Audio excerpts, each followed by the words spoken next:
పిల్లేటి తిరగబడిపోనా గానీ మీ అబ్బాయికి ఏటి అవలేదు. మరి నువ్వు అదృష్టవంతురాలు కాదేటి మరి?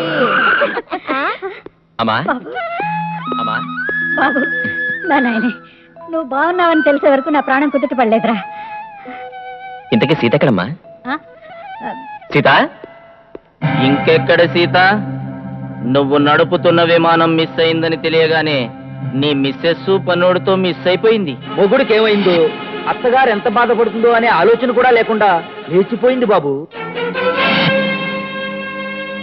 అసలు మొదటి నుంచి దాని క్యారెక్టర్ మంచిది కాదు బాబు. గుళ్ళో దేవుళ్ళు లేకపోయినా పర్వాలేదు గాని దాని ఒళ్ళో మగాళ్ళు లేకపోతే నిద్ర పట్టదంట. నువ్వు రోజు డ్యూటీకి వెళ్ళగానే ఇక్కడ ఇంట్లో పనోడు డ్యూటీ ఎక్కేసేవాడు. నీ కోడలు నలుపైతే కులం అంతా నలిపే అంటారు. నీ కోడల రంగు తెలుపమ్మా, కానీ దాని బుద్ధే నలుపు. అయినా గడప దాటిన కోళ్ళను గుడి దాటిన కూతురును ఉన్నవాడే సచ్చినా ఒకటే. ఇప్పుడు సీత ఎక్కడ ఉంది? క్యారెక్టర్ లేని ఆడదాని కేర్ ఆఫ్ అడ్రస్ అడిగితే ఏం చెప్తాం? ఆ పనోడి మంచం నచ్చినంత కాలం వాడుతూ ఉంటుంది. ఆ తర్వాత కొంచెం పాలు తీసుకోండి అమ్మా.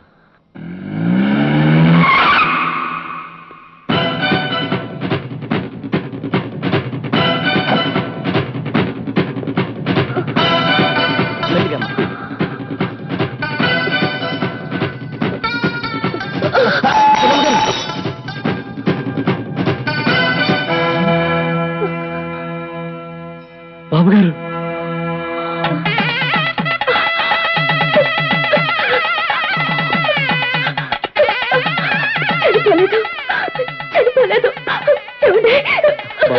మీరు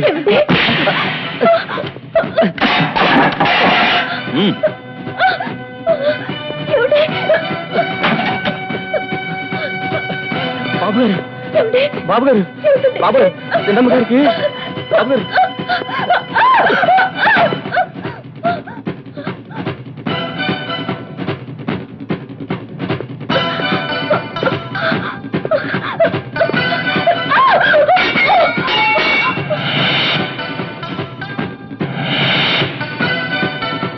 వీడేనా నా భార్యను లేపుకెళ్ళింది?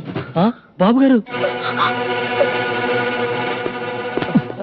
బాబు గారు, బాబు గారు.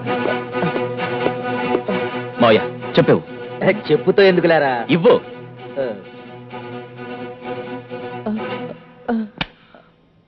తీసుకో, పండి కొట్టు. బాబు గారు, నేను చెప్తున్నాను, కొట్టు.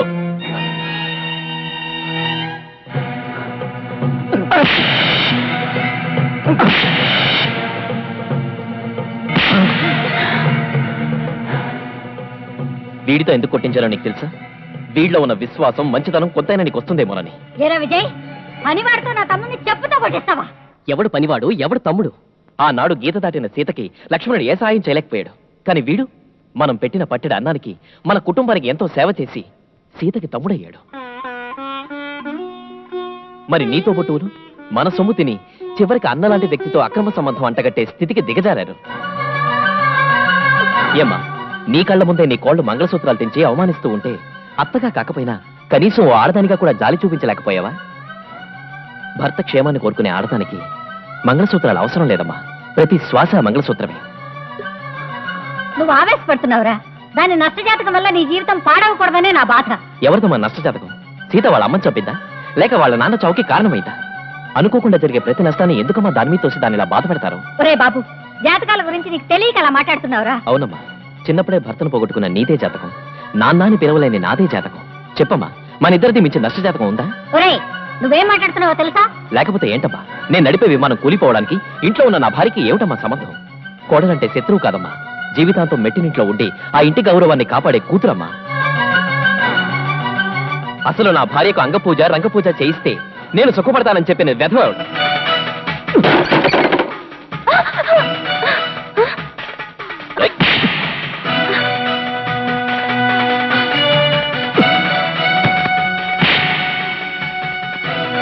ఇది వీడి దొంగ నాటకం. ఏరా, నా పెళ్ళం తొడ మీద మచ్చుంటే నేను చచ్చిపోతానా? రేయ్, తొడ మీద నాగబంధం ఉంటే చావు రాదురా. తొడ లోపల క్యాన్సర్ ఉంటే చావు వస్తుంది. రేయ్, నువ్వు చేతబడులు చేస్తే కాళ్ళు చేతులు పడిపోవురా. పెరాలసిస్ స్ట్రోక్ వస్తే పడిపోతాయి. నా శక్తిని తక్కువగా అంచనా వేయకు. నేను తలుచుకున్నానంటే నేను సర్వనాశనం చేస్తాను. ఏంటో నీ శక్తి?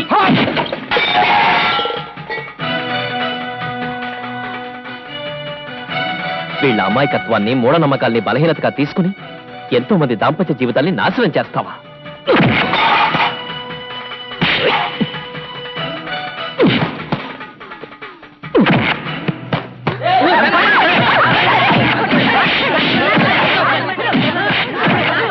నువ్వెన్నాళ్ళు వాడితో నీ కూతురు పెళ్లి చేస్తానని తాంబూలాల సెంటిమెంట్తో నన్ను ఆపావు.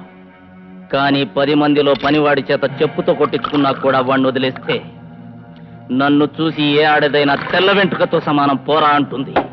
ఇన్నాళ్ళు నా కూతురు ఆ ఇంటి కోడలవుతుందని ఆశపడ్డాను. ఇప్పుడు ఆస్తితో తృప్తి పడతాను.